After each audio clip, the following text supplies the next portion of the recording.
Palavra da Verdade, com Hernandes Dias Lopes. Abra sua Bíblia comigo, por favor. João 17. Tendo Jesus falado estas coisas, levantou os olhos ao céu e disse: Pai, é chegada a hora. Glorifica teu Filho, para que o Filho te glorifique a ti.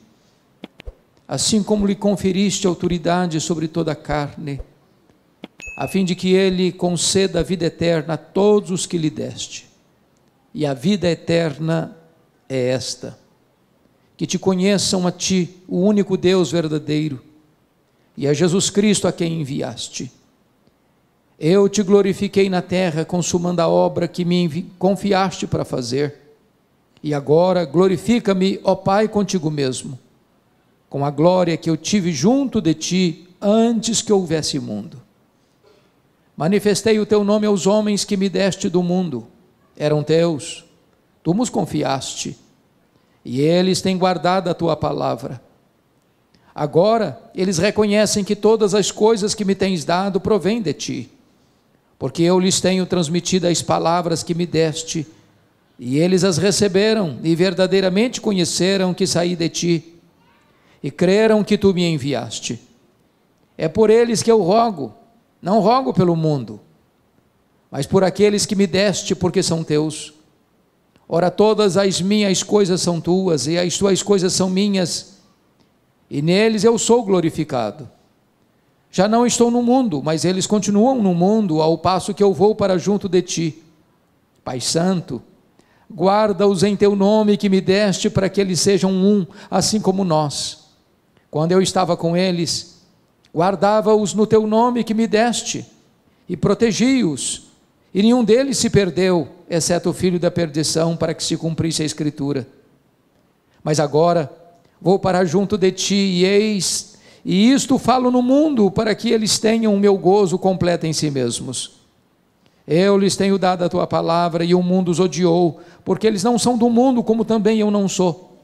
Não peço que os tires do mundo, e sim que os guardes do mal. Eles não são do mundo, como também eu não sou. Santifica-os na verdade, a tua palavra é a verdade. Assim como tu me enviaste ao mundo, também eu os enviei ao mundo, e a favor deles eu me santifico a mim mesmo, para que eles também sejam santificados na verdade. Não rogo somente por estes, mas também por aqueles que vierem a crer em mim por intermédio da sua palavra, a fim de que todos sejam um, e como és tu, ó Pai, em mim, eu em ti, também sejam eles em nós, para que o mundo creia que tu me enviaste. Eu lhes tenho transmitido a glória que me tens dado, para que sejam um como nós o somos, eu neles e tu em mim, a fim de que sejam aperfeiçoados na unidade, para que o mundo conheça que tu me enviaste e os amaste como também amaste a mim. Pai, a minha vontade é que onde eu estou estejam também comigo os que me deste, para que vejam a minha glória que me conferiste, porque me amaste antes da fundação do mundo. Pai justo, o mundo não te conheceu, eu porém te conheci, e também estes compreenderam que tu me enviaste. Eu lhes fiz conhecer o teu nome, e ainda o farei conhecer, a fim de que o amor com que me amaste esteja neles, e eu neles esteja. Amém. Irmãos amados, eu gostaria de conversar um pouco com vocês hoje sobre a oração mais importante da história. A Bíblia registra muitas orações importantes, orações dos patriarcas, orações dos profetas, orações dos apóstolos, mas esta aqui é a mais importante oração, porque esta é a oração do Deus Filho ao Deus Pai. Esta é a oração da segunda pessoa da Trindade para a primeira pessoa da Trindade. E talvez não há nada mais sublime na vida do que ouvir, do que compreender este momento sublime de Jesus Cristo conversando com o Pai, antes de partir para a cruz. A circunstância que Cristo fez esta oração está registrado com muita clareza. Se você ler o capítulo 16 de João, ele tinha acabado de falar para os seus discípulos sobre o Pai, e agora ele está falando para o Pai acerca dos seus discípulos. Na vida e no ministério de Jesus Cristo, pregação e oração sempre caminharam juntas. Aqueles que falam aos homens sobre Deus, devem falar para Deus sobre os homens. Aqueles que pregam aos homens, precisam também falar para Deus acerca desses mesmos homens, porque pregação e oração caminham sempre juntas. Se você percebeu, Jesus nesta oração divide-a em 3 aspectos bem distintos. Nos versos 1 a 5, ele ora por si mesmo. Nos versos 6 a 19, ele ora pelos seus discípulos imediatos, aqueles que estão com ele no cenáculo. Mas nos versos 20 a 26, ele ora por aqueles discípulos que ainda haveriam de crer nele, segundo as Escrituras. Portanto, ele ora por você e por mim. Nós estávamos contemplados nesta oração do Senhor Jesus Cristo. Se você notar o contexto imediato, Jesus já havia ali no cenáculo lavado os pés dos seus discípulos. Jesus já havia alertado Pedro de que ele o negaria naquela mesma noite. Jesus já havia desmascarado Judas Iscariotes. Jesus já havia falado para eles acerca do céu, da casa do Pai, da sua segunda vinda e da promessa do derramamento do Espírito Santo. Ali Jesus já havia instituído a ceia. Ali Jesus já estava mergulhando na sombra da cruz, quando ele faz esta oração ao Pai, esta oração intercessória. Vale destacar que em momento tão agônico para Jesus, onde ele haveria de mergulhar sua alma na mais profunda angústia, que ele denomina de angústia de morte, onde o cálice da ira de Deus estava diante dele, ele não faz nenhum pedido nessa oração de qualquer livramento da dor, de qualquer livramento do sofrimento. Ele não pede nenhuma benesse material, temporal. O seu pedido é especificamente sobre bênçãos espirituais. Nesta oração de Jesus, ele se concentra em 4 assuntos: salvação, segurança, santidade e unidade. E eu gostaria então de tratar daquilo que estava no coração de Jesus, quando ele conversa com o Pai a nosso respeito. Primeiramente, vamos ver a primeira ênfase da oração, que é sobre salvação. E quando eu penso em salvação, e está nos versos 1 a 5, ele começa essa oração falando do instrumento da salvação, que é a cruz. Vejam vocês no verso 1, tendo Jesus falado essas coisas, levantou os olhos ao céu e disse: Pai, é chegada a hora, glorifica teu Filho, para que o Filho te glorifique a ti. Todos vocês sabem que a vida de Jesus se desenvolveu dentro de uma agenda estabelecida na eternidade, definida no céu, e ele vem à terra para cumprir rigorosamente esse cronograma. Quando solicitaram dele um milagre em Caná da Galileia, ele disse: não é chegada a minha hora. Quando foram prendê-lo, não puderam, porque não era ainda chegada a hora. Esta hora na agenda de Jesus tinha o seu ápice, tinha o seu cumprimento pleno na cruz do Calvário. Essa era a grande hora. Esse era o grande cronômetro de Deus estabelecido lá na eternidade. A grande hora era a hora em que ele daria a sua vida pela sua igreja, a hora em que o seu sangue seria vertido naquela cruz, a hora em que a paz e a justiça se beijariam no topo daquele lenho maldito, naquele tosco monte. Então, ele está falando que esta hora havia chegado, porque na cruz o plano de Deus se cumpriu. Na cruz o projeto redentor de Deus se estabeleceu. Na cruz a vitória de Deus sobre o diabo ficou extremamente eloquente, porque foi lá que ele esmagou a cabeça da serpente. Mas se você perceber, Jesus está dizendo que a cruz haveria de ser o momento do Pai ser glorificado. Glorifica o teu Filho, para que o Filho te glorifique a ti. Entendamos isso, irmãos. Jesus glorificou o Pai de muitas formas, pela sua obediência, pelos seus ensinos, pelos seus portentosos milagres, mas em nenhum lugar, em nenhum palco, o Pai foi mais glorificado no Filho, do que quando o Filho estava vertendo o seu sangue naquela cruz. Aquela cruz foi o cenário mais eloquente do amor de Deus. Não há forma de Deus provar que Ele ama você com mais intensidade do que na cruz. Ele prova o seu próprio amor para conosco pelo fato de ter Cristo morrido por nós, sendo nós ainda pecadores.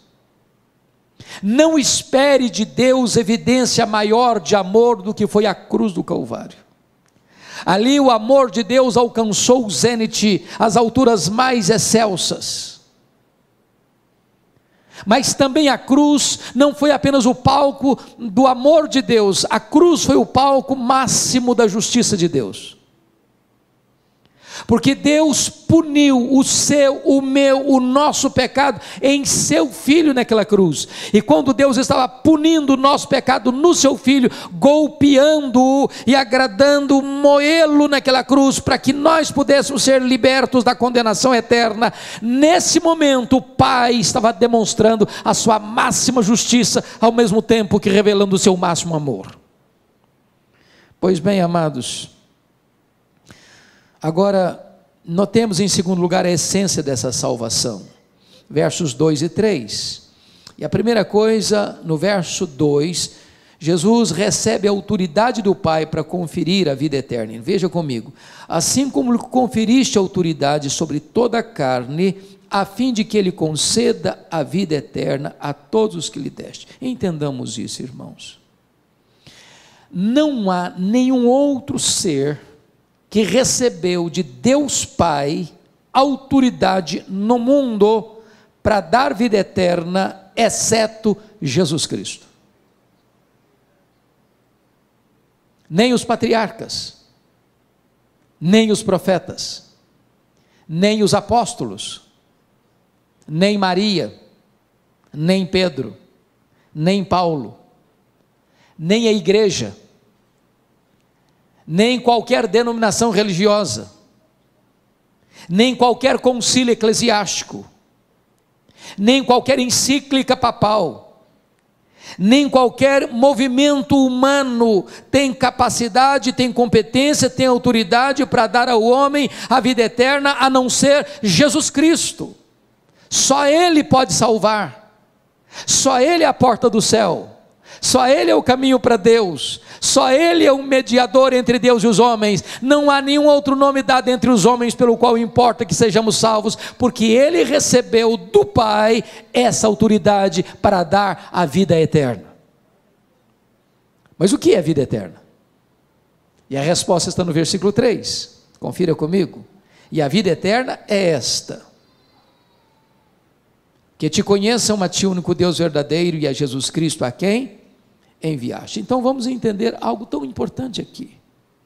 Algumas pessoas pensam que vida eterna, irmãos, é uma quantidade de tempo que não pode ter fim. E aí, quando algumas pessoas projetam isso, que vida eterna é apenas uma vida que nunca acaba, elas podem entrar até em desespero. Há poucos dias, um adolescente se aproximou de mim e disse assim: pastor, eu não quero ir para o céu não, eu tomei um susto. Disse, mas como assim? Me explica isso melhor. Ah, mas não quero mesmo.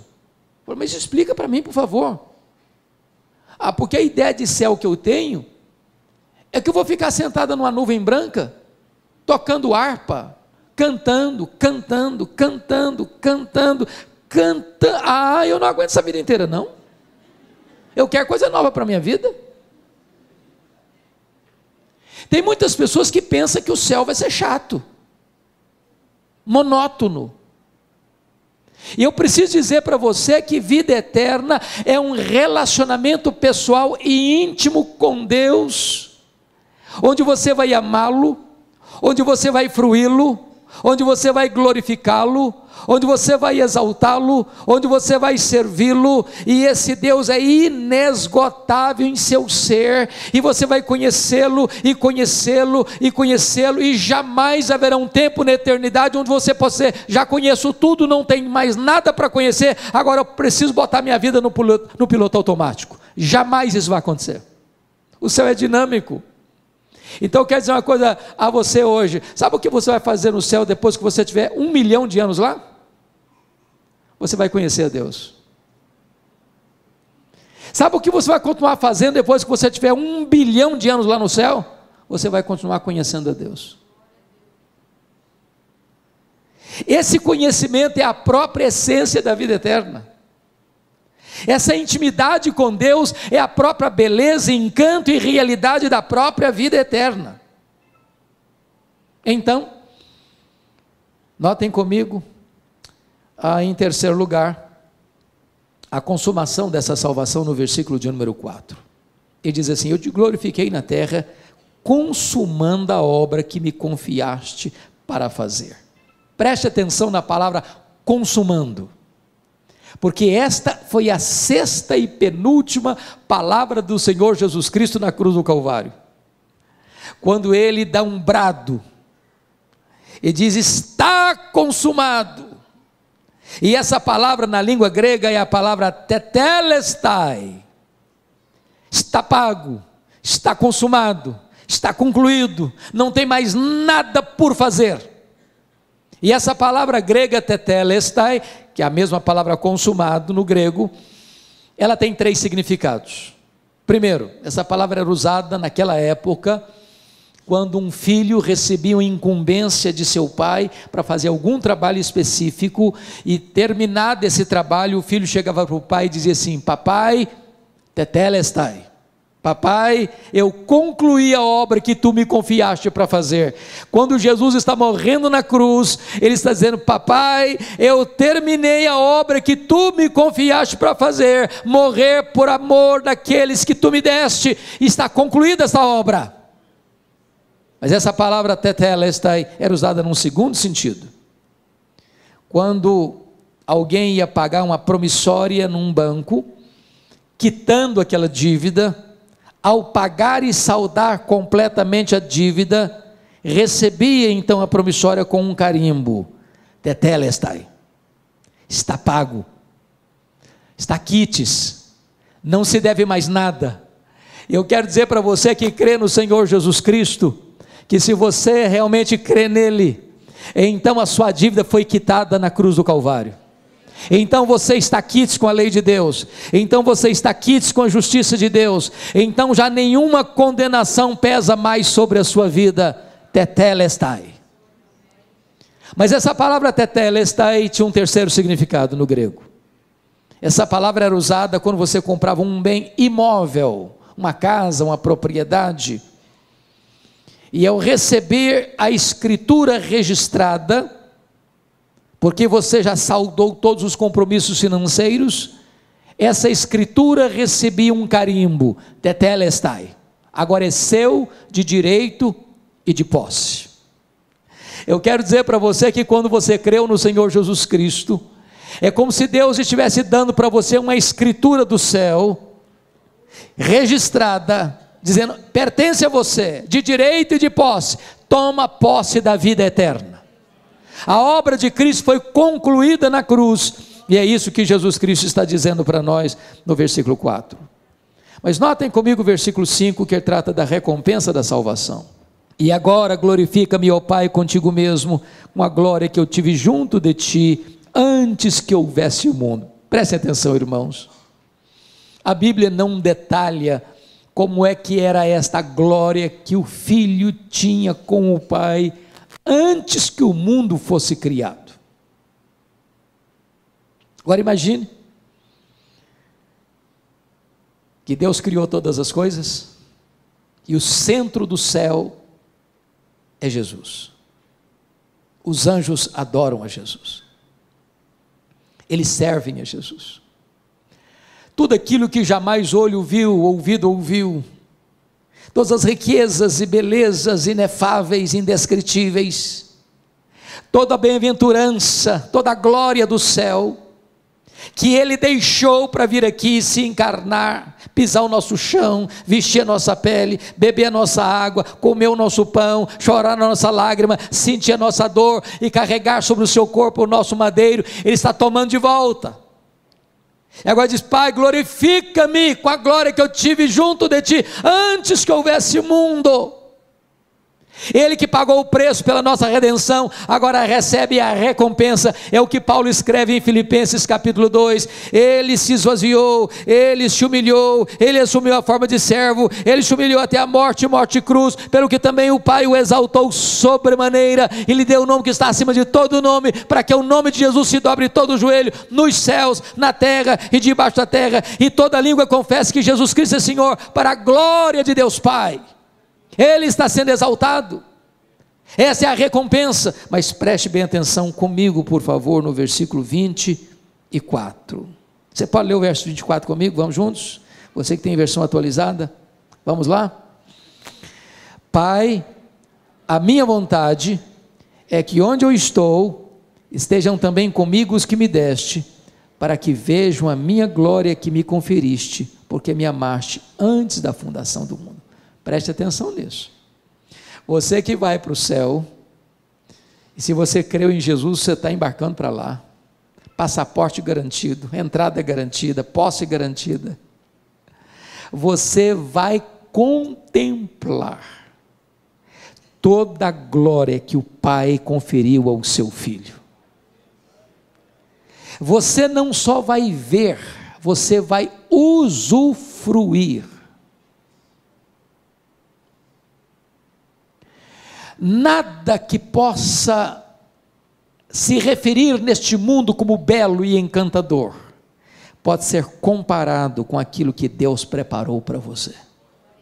E você vai ver isso, e você vai experimentar isso, e você vai usufruir isso para sempre e sempre e sempre. Esta é a salvação que Jesus está orando aqui por ela. Mas em segundo lugar, irmãos, essa oração trata de segurança, nos versos 6 a 14, porque você pode fazer uma pergunta: bom, ok, ele me salvou, mas quão segura é essa salvação? Será que eu posso ter certeza dessa salvação? Será que eu posso me apropriar dela? Irmãos amados, há muitos irmãos em Cristo, que embora salvos, por desconhecerem esta gloriosa verdade, vivem perturbadas, porque acham que elas podem perder essa salvação, e aí elas pensam: estou salvo de manhã, estou perdido de noite, estou indo para o céu de manhã, meu pai, estou indo para o inferno de noite, sou filho de Deus hoje, amanhã eu já não mais sou filho de Deus. E muitos crentes vivem nessa gangorra espiritual, nesses altos e baixos, porque a grande pergunta que Jesus trata nesse texto é: será que você pode ter certeza, garantia, segurança dessa salvação? Vamos ver a resposta. Primeiro, a nossa segurança está fundamentada na eleição do Pai. Então confira comigo, olha aí por gentileza, versículo 2, a fim de que Ele conceda a vida eterna a todos os que lhe deste. Olha o verso 6, manifestei o teu nome aos homens que me deste do mundo. Olha comigo o verso 9, mas por aqueles que me deste, porque são teus. Olha o versículo 11, Pai Santo, guarda-os em teu nome que me deste. Olha o versículo De número 24, Pai, a minha vontade é que onde eu estou estejam também comigo os que me deste. Preste atenção nisso. Você que creu no Senhor Jesus Cristo é um presente do Deus Pai ao Deus Filho. Deus conheceu você, amou você e escolheu você mesmo antes da fundação do mundo. Ele escolheu você livremente. Não porque Ele previu que você ia crer em Jesus e então Ele escolheu você, não. Você creu no Senhor Jesus porque Ele escolheu você. Ele não escolheu você porque Ele previu que você ia ser santo, não. Ele escolheu você para você ser santo e irrepreensível. Ele não escolheu você porque Ele previu que você praticaria boas obras, não. Ele escolheu você para as boas obras. Ele escolheu você não porque você tinha méritos, você nem existia ainda. Então a escolha divina é a garantia de que eu estou salvo, porque esse decreto foi feito antes que o mundo fosse criado, antes dos tempos eternos. O Senhor Jesus Cristo deixou isso claro, lá em João 6, 37 a 40. Ninguém pode vir a mim se o Pai não o trouxer. Todo aquele que meu Pai me dá, esse virá a mim. E o que vem a mim de maneira nenhuma eu o lançarei fora. Paulo diz: aos que Deus predestinou, a esses Deus também chamou. Aos que Deus chamou, a esses Deus também justificou. E aos que Deus justificou, a esses Deus também glorificou. Então entenda uma coisa, amado, não fomos nós que escolhemos a Deus, foi Ele que nos escolheu. Não fomos nós quem passamos a amar a Deus primeiro, Ele nos amou primeiro. O nosso amor por Deus é o refluxo do fluxo do amor de Deus por nós. Aliás, nós não poderíamos jamais escolher a Deus, nós estávamos mortos nos nossos delitos e pecados, mas Ele nos amou, Ele nos escolheu e Ele nos deu de presente para o seu Filho, e o seu Filho verteu o seu sangue para nos resgatar da morte e do inferno. Você pode ter segurança. Segundo lugar, como é que você pode ter certeza dessa salvação? Segurança dessa salvação? Primeiro, por causa da eleição divina. Segundo, por causa do cuidado de Cristo. Olha comigo o verso 12. Quando eu estava com eles, guardava-os no teu nome que me deste, e protegi-os, e nenhum deles se perdeu, exceto o filho da perdição, para que se cumprisse a Escritura. Então preste atenção nisso. O Pai deu você ao Filho. O Filho promete uma coisa: eu guardei todos, nenhum se perdeu. Jesus não vai permitir que nenhum daqueles que o Pai deu a Ele, e por quem Ele morreu, se perca. Foi Ele quem prometeu isso. Ele diz assim: as minhas ovelhas ouvem a minha voz. Eu conheço as minhas ovelhas, elas me ouvem e me seguem. Eu dou a elas a vida eterna, e ninguém as arrebatará das minhas mãos. Lá nas décadas de 70, 80, nós cantamos uma música assim: segura na mão de Deus e vai. Tem um problema teológico aí, porque se eu segurar na mão de Deus, eu sou tão fraquinho, que eu tenho o risco de largar a mão e cair. Sabe o que a Bíblia diz? Não sou eu que seguro na mão dele, é Ele que segura na minha mão. Ele segura na minha mão. E quando Ele segura na minha mão, não tem como eu cair. Dos braços de Jesus ninguém arranca você. Você tem uma segurança eterna. A sua segurança não está fundamentada em quem você é e no que você faz. A sua segurança está fundamentada em quem Ele é e no que Ele fez por você. Ele é quem guarda você. É por isso que Paulo diz: nem a morte, nem a vida, nem anjos, nem principados, nem poderes, nem altura, nem profundidade, nem qualquer outra criatura poderá nos separar do amor de Deus que está em Cristo Jesus, nosso Senhor. Temos plena segurança e plena garantia. Mas em terceiro lugar, a sua salvação pode ter segurança sim, você não precisa ficar com medo. Meu Deus, será que eu estou salvo? Será que eu posso me perder? Será que eu vou me desviar e ir para o inferno? Se você creu em Jesus, você está salvo, seguro, por uma terceira razão. A nossa segurança está baseada na intercessão de Cristo. Veja comigo, por favor, versículo 9. É por eles que eu rogo, não rogo pelo mundo, mas por aqueles que me deste, porque são teus. Olha o verso 11: Pai Santo, guarda-os em teu nome que me deste, para que eles sejam um, assim como nós. Agora olha comigo o verso 15: Não peço que os tires do mundo, e sim que os guardes do mal. Agora olha o verso 20: Não rogo somente por estes, mas também por aqueles que vierem a crer em mim, por intermédio da sua palavra. Vamos entender aqui algo glorioso, irmãos. Sua salvação está segura porque o Pai o escolheu. Sua salvação está segura porque o Cristo o guarda. E terceira, sua salvação está garantida porque Jesus Cristo é o seu intercessor. Quando ele termina o seu ministério aqui no mundo e volta para o céu, ele lá no céu está exercendo o ministério de sumo sacerdote. Quando você grita por socorro, ele vem ao seu encontro e cerca você com o seu cuidado. Quando o inimigo acusa você diante do tribunal de Deus, ele se levanta como advogado justo, e não há a mínima chance do inimigo condenar você ou culpar você, porque está escrito assim: quem tentará acusação contra os eleitos de Deus? É Deus quem o justifica. Quem os condenará? É Cristo Jesus quem morreu, ou antes quem ressuscitou, o qual está à destra de Deus e também intercede por nós. Vamos entender isso. Quem tentará acusação contra os eleitos de Deus? É Deus quem justifica. Bom, é uma linguagem jurídica.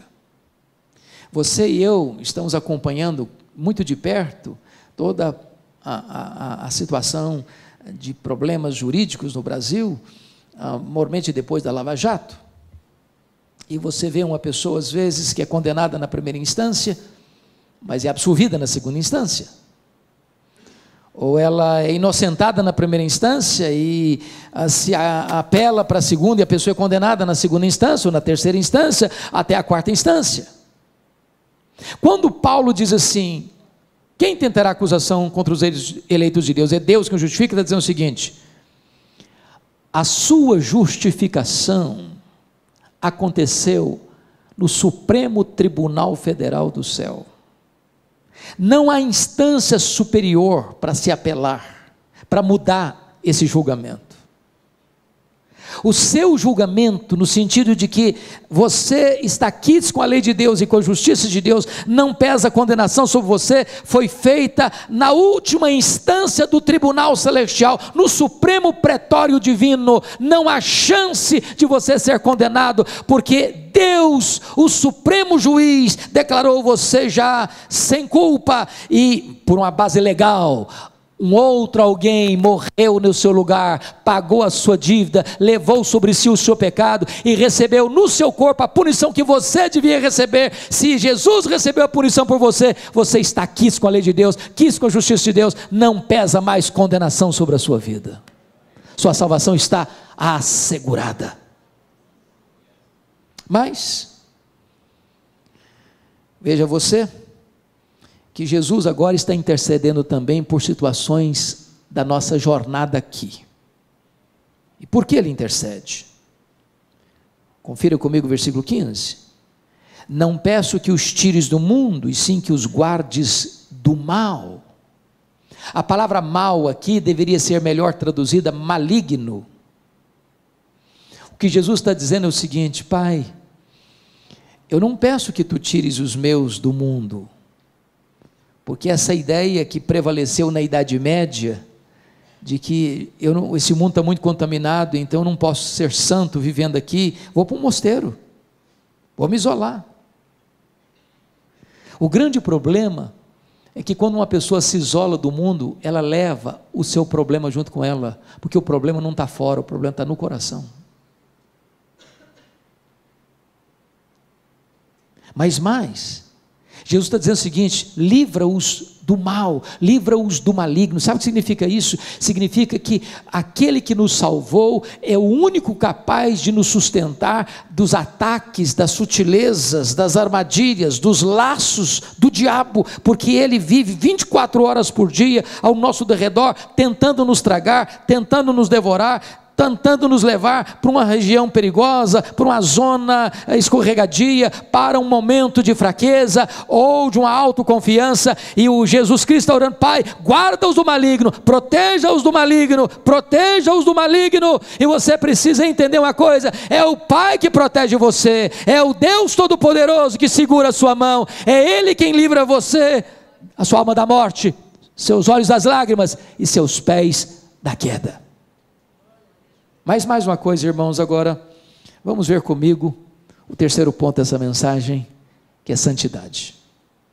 Bom, então vamos entender o raciocínio. Está falando de salvação, e a salvação é segura, e você pode ter segurança dela. Mas enquanto você caminha aqui, como é que você deve caminhar como um salvo? Como é que você prova que você é uma pessoa salva? Só basta bater no peito: eu estou salvo, está resolvido o assunto? Ah, eu sou membro da igreja presbiteriana de Vila Operária, então estou salvo. É isso? Ah, eu tenho minha Bíblia, eu leio a minha Bíblia. É isso? Qual é a evidência que você é uma pessoa salva? Que provas você pode dar que você é uma pessoa salva? Então vamos ver isso, irmãos. Vamos ver isso.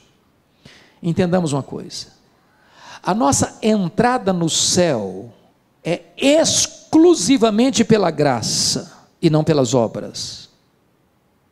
Mas o céu em si mesmo não seria céu para nós sem um caráter santo. Prestem bem atenção no que vou lhes dizer.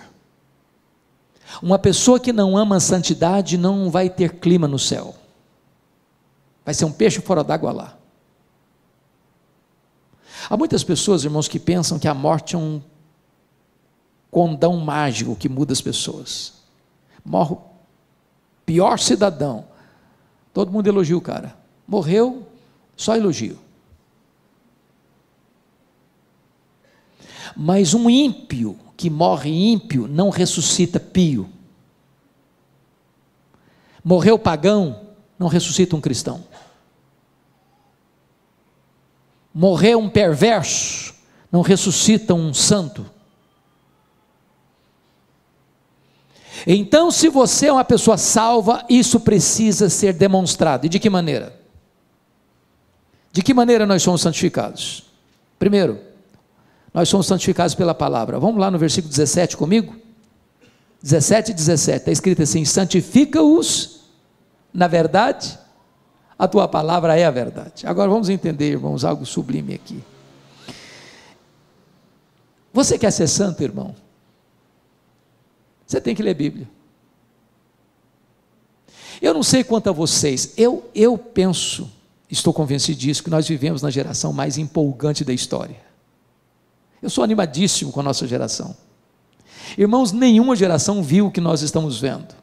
Nós dobramos um milênio, nós dobramos um século, e nós somos a única geração da história da humanidade que tem conhecimento e experiência da comunicação sem fronteiras. Que coisa fantástica! Quando eu fiz seminário, nos idos de 78 e 81, meu livro texto de teologia não tinha em língua portuguesa. Hoje, as melhores e maiores obras de teologia, todas da história da igreja, já estão em português. Hoje você vai numa livraria, tem Bíblia para criança, tem Bíblia para junior, tem Bíblia para adolescente, tem Bíblia para jovem, tem Bíblia para casal, tem livro para velho, tem Bíblia para casar, tem livro para descasar, tem livro para empresário, tem livro para empregado, tem livro para desempregado, tem Bíblia para qualquer jeito que você quiser.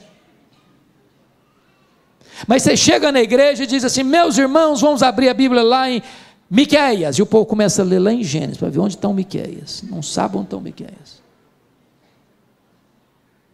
Nós somos uma geração Coca-Cola, shopping center e a geração analfabeta da Bíblia. E se você quer ser santo, você precisa mergulhar na Bíblia. Santifica-os na palavra ou na verdade, a tua palavra é a verdade. Segundo lugar, irmãos, como é que você pode ser santo? Você pode ser santo na medida em que você compreende de maneira sensata o seu relacionamento com o mundo. Mas vamos entender o que é mundo, porque muita gente pensa que mundo é não cortar o cabelo, é não usar batom, mulher não usar brinco, usar adereços, não ir na praia, não jogar futebol, não assistir um jogo de futebol. Tem muita gente que pensa que mundo é isso.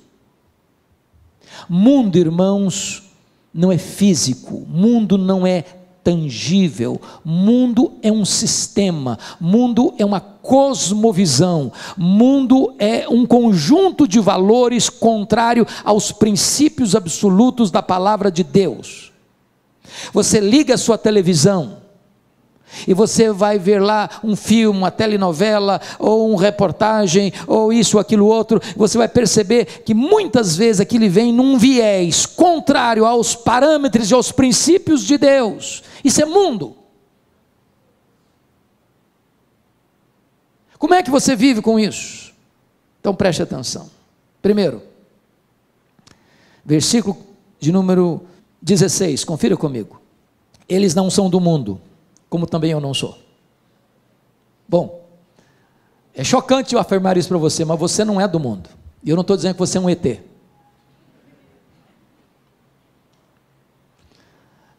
Deixa eu brincar um pouco para descontrair. Eu fui criado na região rural, na minha infância e começo de adolescência. Quando eu falo rural de verdade, sem luz elétrica, com lamparina de querosene.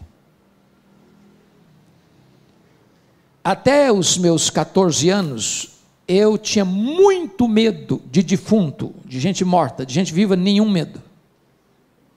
Meu pai era um exímio contador de histórias, mas a maioria delas macabras. Defunto que levantou do caixão, e vocês não imaginam o desespero que era fazer uma viagem sozinho de noite. Virava uma folha de bananeira, você achava que era um defunto que estava vivendo no caixão. Era um troço horrível. Eu morava do lado de um cemitério, minha família mora até hoje. Agora imagine comigo, eu saindo sozinho de casa, ao retornar ter que passar em frente ao cemitério, era um desespero.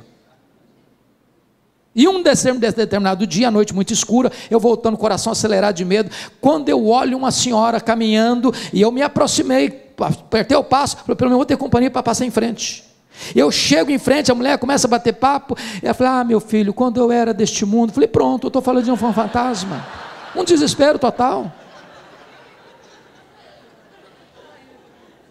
É claro que Jesus não está dizendo que você é um fantasma, você não é desse mundo, significa o seguinte, você está aqui, mas os valores que regem a sua vida são outros valores.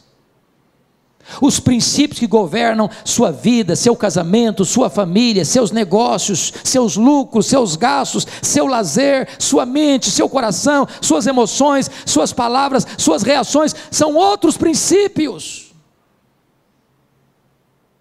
Você não é deste mundo. Segundo,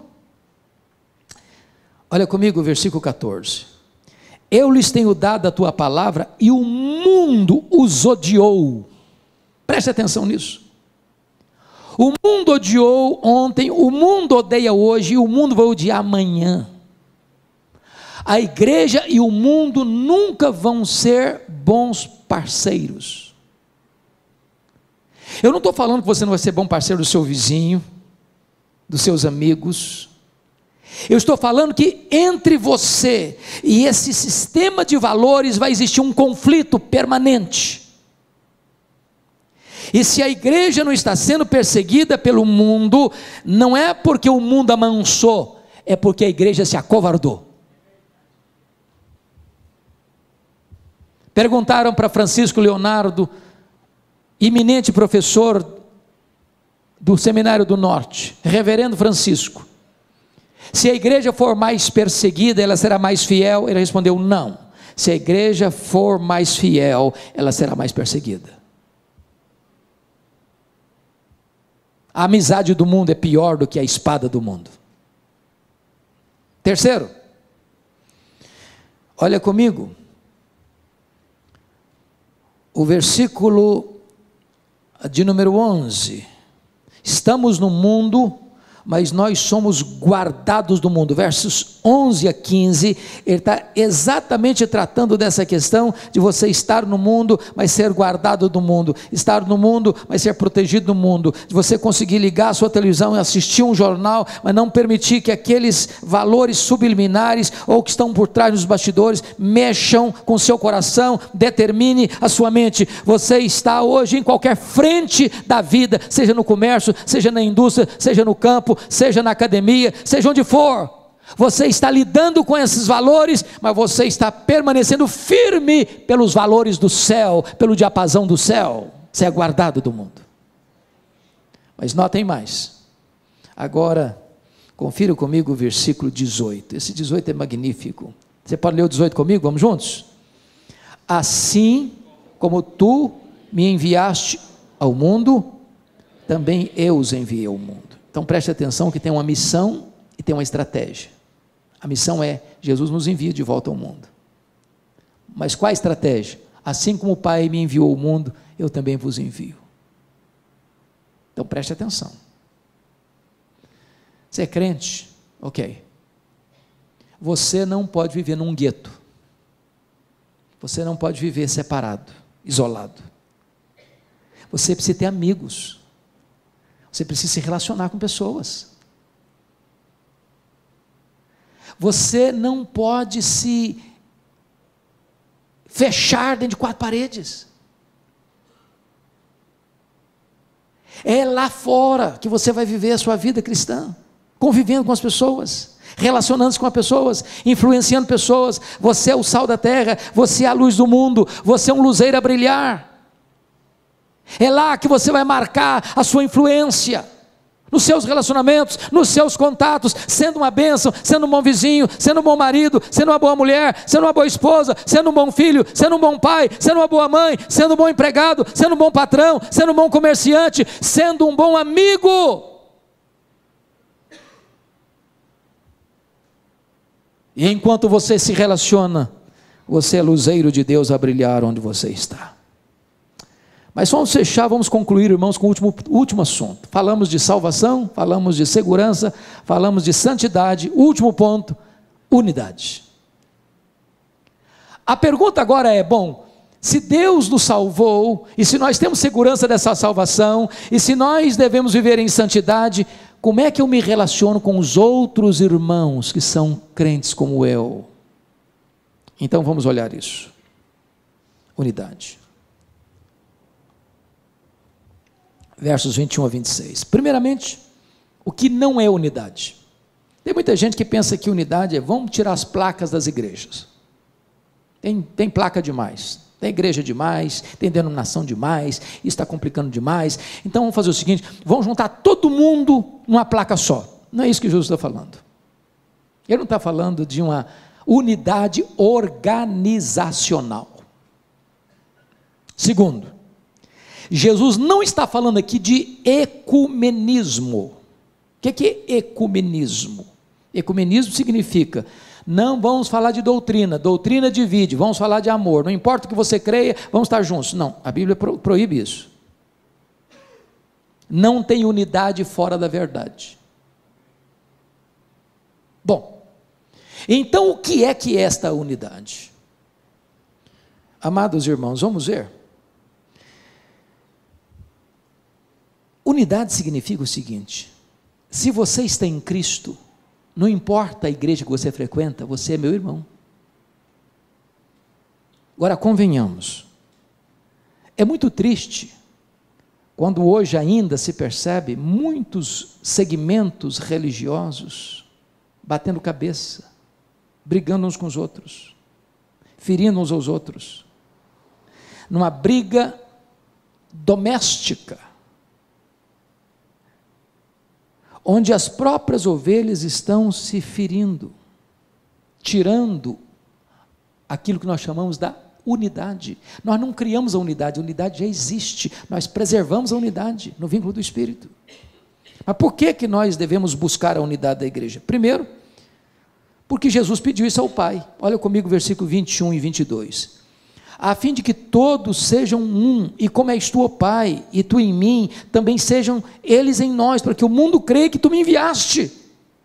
Bom, se Jesus pediu ao Pai que você e eu sejamos um, eu não posso laborar contra esse projeto de Jesus, contra a vontade de Jesus. É hora da igreja parar de brigar uns com os outros, por diferenças secundárias, e entender que o que nos une é o sangue do Cordeiro. Só existe uma igreja, irmãos, só existe uma noiva, só existe um rebanho, só existe um corpo de Cristo. E essa igreja não é a presbiteriana, não é a batista, não é a metodista, não é a wesleyana, não é a assembleiana, não é a católica, não é nenhuma denominação. Certa feita, John Wesley, o grande avivalista do século XVIII, teve um sonho. E ele sonhou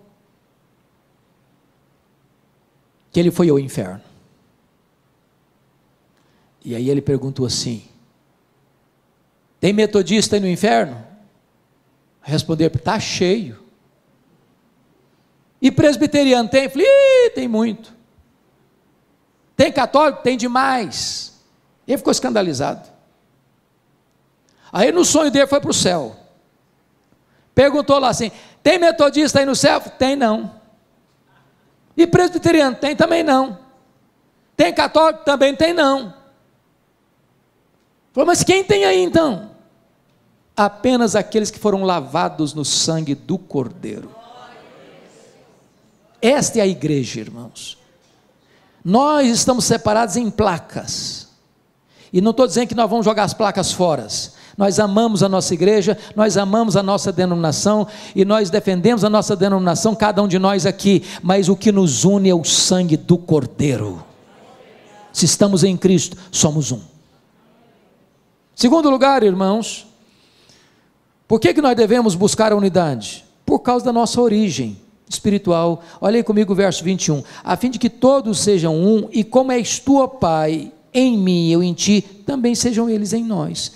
Agora preste atenção, se eu sou filho do Pai, se eu fui remido pelo Filho, e o Pai e o Filho são um, e o Filho pede ao Pai para que nós também sejamos um, então por causa da nossa origem espiritual, eu não posso laborar contra o meu irmão, brigando com o meu irmão, machucando o meu irmão, falando mal do meu irmão, dividindo-me do meu irmão. Eu sou um com ele, tem o mesmo sangue. O sangue do Cordeiro nos lavou do mesmo jeito. Terceiro, por que nós devemos ser um? Nós devemos ser um por causa da nossa missão no mundo. Olha comigo, por gentileza, o que ele vai dizer no versículo 21, a fim de que todos sejam um, e como és tu, ó Pai, em mim e eu em ti, também sejam eles em nós, para que o mundo creia que tu me enviaste. Aqui está, meus irmãos, o que Francis Schaeffer chamou de apologética final. O mundo vai olhar para nós, o mundo não vai achar que nós somos discípulos porque nós somos fiéis na doutrina, embora sejamos fiéis na doutrina, é uma coisa fundamental, ser fiel na doutrina é fundamental. O mundo só vai olhar para nós, não, eles são discípulos de Cristo mesmo, olha como é que eles se amam, olha como eles caminham juntos, olha como eles cuidam dos outros. Quando o mundo olhar para a igreja e ver que a igreja se ama, que os crentes se amam, que eles são um, o mundo vai dizer: é verdade, o que eles pregam é verdade, eles pregam a coisa que eles vivem, isso funciona na vida deles, e nós precisamos experimentar o que eles já experimentaram. Não tem melhor plataforma evangelística da igreja do que viver o evangelho, e viver o que Jesus rogou ao Pai para que nós vivêssemos, para que nós fôssemos um. Agora preste atenção, eu preciso ilustrar isso para você entender. Eu acho que a melhor ilustração que eu já encontrei para essa unidade, eu encontrei em Juan Carlos Ortiz, pastor argentino, no seu livro Como Fazer Discípulos, Ser e Fazer Discípulos. E eu me dirijo talvez aqui a alguns agricultores, porque vocês vivem, para mim, e eu conheço boa parte do Brasil, a maior parte do Brasil, eu não conheço nenhuma região agrícola mais bonita do que a região de vocês. Então ele ilustrou da seguinte maneira: pense você está arrancando um pé de batatas inglesas, esses tubérculos, apreciados no mundo inteiro. Você arranca um pé de batatas, você tem várias batatas no mesmo pé. Mas tem umas maiores, outras menores, umas mais lisas, outras mais ásperas. Elas estão perto, mas elas não são uma unidade. Aí o agricultor bota 30 quilos de batatas num saco, e elas estão comprimidas, umas apertadas nas outras, umas maiores, outras menores, umas mais lisas, outras mais ásperas, mas elas não são unidade. E aí o agricultor envia um caminhão de batatas à Ceasa, e aí tem um montão de sacos de batatas, elas estão muito juntas, mas não são unidade. Aí o homem da mercearia ou do pequeno supermercado vai lá na Ceasa e compra lá uma porção delas e bota numa banca, elas estão juntas, mas não são unidade. Aí a dona Maria vai ao supermercado, escolhe as melhores, um saco, do saco ela pega 2 quilos de batatas, e elas são levadas para casa numa sacola e botadas numa gaveta dentro da geladeira, mas elas não são unidade, umas maiores, outras menores, umas mais lisas, outras mais ásperas. Aí se pega essas batatas, e casca essas batatas, e corta essas batatas, e bota na água, e elas são cozinhadas, e a dona Maria vai lá e faz um purê de batatas. Agora não tem uma maior, não tem uma menor, não tem uma mais lisa, não tem uma mais áspera. Agora nenhuma pode olhar para ela, eu sou mais bonita que você, eu sou melhor que você, eu sou mais importante que você. Agora elas são um purê. Agora elas são uma unidade. É isso que nós devemos ser. E eu termino dizendo o seguinte: sabe por que nós devemos ser um? Porque esse vai ser o nosso destino eterno, verso 24, pois a minha vontade é que onde eu estou estejam também comigo os que me deste. Então, pare de brigar com o seu irmão, sabe por quê? Se você achar que você é mais importante do que ele, que você é melhor que ele, que você sabe mais do que ele, que você tem mais dons do que ele, que você é mais maduro na fé do que ele, e que o irmãozinho é muito fraquinho, é muito isso, muito aquilo, quando você chegar no céu, sabe quem você vai ver lá? Esse irmãozinho seu. Se ele está em Cristo, você vai para lá. E é melhor você começar a aprender a conviver com ele aqui, porque você vai ter que viver com ele por toda a eternidade.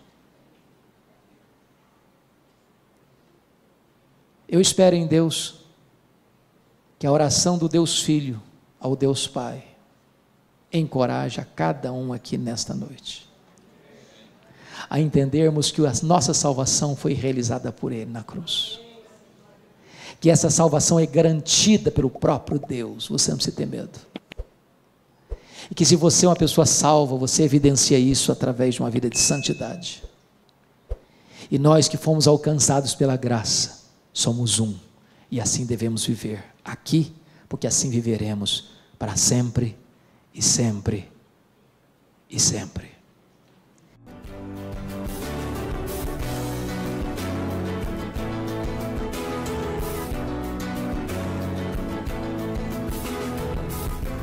Palavra da Verdade, com Hernandes Dias Lopes.